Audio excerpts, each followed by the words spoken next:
আমি তো বরাবরই রাতে ঘুরে বেড়াতে পছন্দ করি।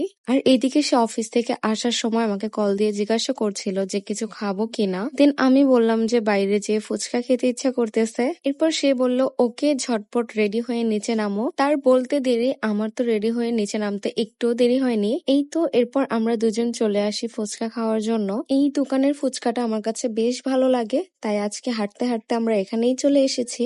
এই তো এদিকে আমাদের ফুচকার প্লেটও চলে আসছে। বেশি রাত হয়ে গিয়েছে বলে সে আর ফুচকা খাবেই না বলে দিল। ও মা, খাবে না বলে বলো আমার প্লেট থেকে 2টা ফুচকা খেয়ে ফেললো। এটা কেমন হলো বলেন তো। পরে আমাকে বলে এত রাতের বেলা এত ফুচকা খাওয়া ঠিক না, তাই জন্য একটু কমিয়ে দিলাম। ফুচকা খাওয়া শেষ করে বের হয়ে বললাম চলো আমরা একটু লায়নের ফুড লফটে যাই, ওইখান থেকে একটা আইসক্রিম খেয়ে আসি। মোটামুটি অনেকটা রাত হয়ে গিয়েছে, শপিং মল তো অলরেডি অফ হয়ে গিয়েছে। আমরা ভাবতেছিলাম যে ফুড লফটের সবগুলো খোলা পাবো কিনা, বাট আনফরচুনেটলি সবগুলো অফ হয়ে গিয়েছে।